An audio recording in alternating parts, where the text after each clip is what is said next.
बिस्मिल्लाहिर्रहमानिर्रहीम। अस्सलाम वालेकुम नाज़रीन किराम, इलेक्शन 2024 का बाकायदा तौर पर ऐलान हो चुका है और मुख्तलिफ सियासी जमातें जो हैं वो अपने उम्मीदवार फाइनल कर रही हैं और हम भी अपने चैनल पर आपकी खिदमत में पाकिस्तान के जो कौमी असम्बली के मुख्तलिफ हल्के हैं उनकी तफसीलात आपके सामने रख रहे हैं। नाज़रीन से गुजारिश है कि चैनल को ज़रूर सब्सक्राइब करें और कमेंट सेक्शन में अपनी आरा का इजहार ज़रूर करें, क्योंकि जो मालूमात हमारे पास नहीं होती अगर आप कमेंट्स में वो दे देते हैं तो हमारी भी उससे इस्लाह हो जाती है। नादरीन, जो हमारा डिस्ट्रिक्ट सरगोदा है उसके कौमी असम्बली के 5 हल्के हैं, उनमें से जो 5 हल्कों में से 2 हल्कों की तफसीलात मैं पहले आपके सामने रख चुका हूँ और अब इस वीडियो के अंदर मैं आपको जो सरगोदा के अगले 3 हल्के हैं N84, N85 और N86, इसमें सिर्फ आपको ये तफसीलात दूंगा कि इस वक्त पाकिस्तान तहरीक इंसाफ का उम्मीदवार कौन सा है और पाकिस्तान मुस्लिम नून का उम्मीदवार कौन सा है। नाज़रीन, सबसे पहले बात करते हैं NA84 के हवाले से। सरगोदा शहर का ये हल्का है। सबसे पहले इसका जो 2018 का रिजल्ट है वो आप देख लें। इसमें से चौधरी हामिद हमीद साहब पाकिस्तान मुस्लिम नून के उम्मीदवार, उन्होंने 93,948 वोट हासिल किए थे और वो यहाँ से इलेक्शन जीतने में कामयाब हो गए थे। पाकिस्तान तहरीक इंसाफ की डॉक्टर नादिया अजीज साहबा ने 85,220 वोट हासिल किए थे और वो दूसरे नंबर पर रही थी, जबकि तस्लीम हुसैन कुरैशी पाकिस्तान पीपल्स पार्टी के थे, उन्होंने भी 21,000 वोट हासिल किए थे। नादरीन, ये तो थी 2018 की सूरत हाल जब इसका नंबर था NA90। अब नादरीन कराम, यहाँ पर जो है पाकिस्तान मुस्लिम नून के उम्मीदवार जो हैं वो चौधरी हामिद हमीद साहब हैं, यानी पाकिस्तान मुस्लिम नून ने उन्हें ही टिकट दिया है और चौधरी हामिद हमीद साहब ही पाकिस्तान मुस्लिम नून के उम्मीदवार होंगे। लेकिन नाज़रीन, यहाँ पर जो पाकिस्तान तहरीक इंसाफ की उम्मीदवार थी डॉक्टर नादिया अजीज साहबा, उन्होंने पाकिस्तान तहरीक इंसाफ को छोड़ दिया था और इससे पहले ये पाकिस्तान मुस्लिम नून में भी रही हैं, फिर पाकिस्तान तहरीक इंसाफ में आई। उसके बाद जब ये पाकिस्तान तहरीक इंसाफ को छोड़ गई हैं तो अब उनके बारे में खबरें आ रही हैं कि वो आज़ाद हैसियत से इलेक्शन लड़ेगी। अब पाकिस्तान तहरीक इंसाफ ने यहाँ पर जो उम्मीदवार मैदान में उतारा है वो हैं शफकत अब्बास अवान साहब। शफकत अब्बास अवान साहब जो हैं ये वकील हैं और इसके अलावा अगर आप देखें तो जैसा कि पाकिस्तान नादिया अजीज साहब है वो अब आज़ाद हैसियत से इलेक्शन लड़ेंगी। वो देखते हैं कि कितने वोट हासिल कर सकती हैं, लेकिन अब वो विनिंग यानी कि जो मुकाबला है उसके अंदर वो नादिया अजीज साहबा नहीं है। अब यहाँ पर जो मुकाबला है वो चौधरी हामिद हमीद साहब जो कि पाकिस्तान मुस्लिम नून के उम्मीदवार हैं और शफकत अब्बास अवान साहब जो कि वकील हैं और पाकिस्तान तहरीक इंसाफ ने उन्हें मैदान में उतारा है। नाज़रीन, यहाँ पर बड़ा दिलचस्प मुकाबला होगा। शफकत अब्बास अवान साहब भी अपना ज़ाती वोट बैंक भी रखते हैं और फिर उसके अलावा जो प्लस पॉइंट है वो ये है कि ये शहरी हल्का है, शहर का हल्का है और शहरी हल्के में आम तौर पर ये समझा जाता है कि जो वर्किंग क्लास है, पढ़े लिखे लोग हैं, वो पाकिस्तान तहरीक इंसाफ का जो है उसके अंदर वोट बैंक है। पिछली दफ़ा भी आप देखें तो महज 8,000 वोटों का फ़र्क था पाकिस्तान तहरीक इंसाफ और पाकिस्तान मुस्लिम नून के दरमियान। तो अगर शफकत अवान साहब और जो डॉक्टर हामिद हमीद साहब हैं तो आपको यहाँ पर बड़ा ही टफ और ज़बरदस्त मुकाबला देखने को मिलेगा और जो जीत का मार्जिन होगा वो किसी का भी होगा लेकिन इंतहाई कम होगा। नाज़रीन, उसके अलावा जो इससे अगला हल्का है वो है NA85। नाज़रीन, ये जो NA85 है ये देहाती इलाके और जो तहसील है सिलियावाली उस पर मुश्तमिल है। इसमें जब 2018 में इलेक्शन हुआ था तो यहाँ पर बड़ा ज़बरदस्त मुकाबला हुआ था। डॉक्टर जुल्फ़िकार अली भट्टी पाकिस्तान मुस्लिम नून के उम्मीदवार थे, उन्होंने 1,10,525 वोट हासिल किए थे और आमिर सुल्तान चीमा जो कि PTI के उम्मीदवार थे उन्होंने 1,10,246 वोट हासिल किए थे, यानी सिर्फ महज 200-250 वोटों का फर्क था।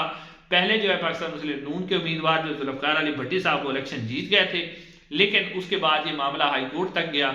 उसके बाद हाई कोर्ट ने इसके ऊपर दोबारा पोलिंग का कुछ इलाकों के अंदर हुक्म दिया था। जब दोबारा पोलिंग हुई थी तो दोबारा पोलिंग के नतीजे में जो है आमिर सुल्तान चीमा साहब पाकिस्तान तहरीक इंसाफ के वो यहाँ से इलेक्शन जीतने में कामयाब हो गए थे, यानी 2018 में यहाँ पे बड़ा टफ कंपटीशन था। अब नाज़रीन, सूरत हाल ये पैदा हुई है कि आमिर सुल्तान चीमा साहब जो हैं वो पाकिस्तान तहरीक इंसाफ को छोड़ गए और उनके बारे में खबरें आ रही है कि वो आज़ाद हैसियत से इलेक्शन लड़ेंगे। लेकिन जो है आमिर सुल्तान चीमा साहब चौधरी परवेज इलाही साहब के साथ मतलब उनके बड़े अच्छे ताल्लुकात हैं और जो है वो चौधरी परवेज इलाही साहब के साथ इन कॉन्टैक्ट भी हैं।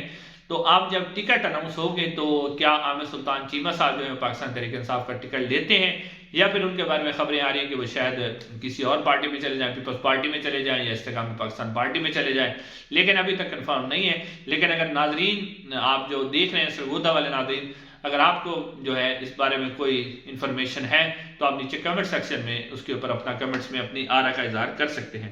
नाज़रीन उसके अलावा जो इससे अगला हल्का है NA86, नाज़रीन NA86 जो है तहसील जो शाहपुर है इस पर ये मुश्तमिल ये हल्का है। इसमें नाज़रीन ये भी बड़ा अहम हल्का है। पाकिस्तान अगर आप 2018 की बात करें तो यहाँ से जो इलेक्शन जीते थे वो जवेद हसनैन शाह पाकिस्तान मुस्लिम नून के उम्मीदवार थे। उन्होंने यहाँ से जो वोट हासिल किए थे वो 91,013 यानी तकरीबन 91,000 के करीब वोट उन्होंने हासिल किए थे और वो यहाँ से इलेक्शन जीतने में कामयाब हो गए थे। जबकि दूसरे नंबर पर जो यहाँ पर रहे थे वो पाकिस्तान तहरीक इंसाफ के उम्मीदवार थे नईमुद्दीन सियालवी, पीर ऑफ सियाल उनके ये तकरीबन नवासे या पोते लगते हैं। उन्होंने यहाँ से तकरीबन 65,408 वोट हासिल किए थे और वो यहाँ पर पाकिस्तान तहरीक इंसाफ के उम्मीदवार दूसरे नंबर पर रहे थे। जबकि जफर अहमद जो कि आज़ाद उम्मीदवार थे वो भी जो है उस वक्त पाकिस्तान तहरीक इंसाफ का टिकट 2018 में चाह रहे थे, लेकिन पाकिस्तान तहरीक इंसाफ ने टिकट नहीं दिया था। हालांकि अगर पाकिस्तान तहरीक इंसाफ उन्हें टिकट दे दी थी वो बड़े मजबूत उम्मीदवार थे, क्योंकि बहसीयत आज़ाद उम्मीदवार उन्होंने तकरीबन 57,000 के करीब वोट हासिल किए थे। अगर उनके पास पाकिस्तान तहरीक इंसाफ का टिकट होता तो वो इससे अच्छा परफॉर्म कर सकते थे। लेकिन नाज़रीन अब जो यहाँ पर सूरत हाल है वो सूरत हाल ये है कि पाकिस्तान मुस्लिम नून के जो उम्मीदवार थे जवेद हसनैन शाह वो भी चाह रहे हैं कि पाकिस्तान मुस्लिम नून उन्हें टिकट दे। लेकिन यहाँ पर जो नईमुद्दीन सियालवी साहब हैं जो कि पहले पाकिस्तान पीपल्स पार्टी में शामिल हुए थे जब तहरीक लब्बैक का PTI के दौर में धरना हुआ था, तो उस धरने के दौरान नईमुद्दीन सियालवी साहब ने जो तहरीक लब्बैक के कारकुनों पर कोई पुलिस की तरफ से तशद्दुद हुआ था उसके बाद उन्होंने पाकिस्तान तहरीक इंसाफ को छोड़ दिया था और उसके बाद उनकी खबरें आई थी कि वो पीपल्स पार्टी में शामिल हो गए थे। राजा परवेज अशरफ साहब के साथ उनकी मुलाकातें भी हुई थी। लेकिन अब जो खबर आई है कि वो शामिल हो गए पाकिस्तान मुस्लिम नून के अंदर। नाज़रीन अब वो पाकिस्तान मुस्लिम नून में चले गए हैं तो मुस्लिम नून के जो जराए हैं वो बता रहे हैं कि टिकट यहाँ पर जो दिया जाएगा वो जवेद हसनैन शाह की बजाय जो है वो नईमुद्दीन सियालवी साहब को पाकिस्तान मुस्लिम नून टिकट देगी।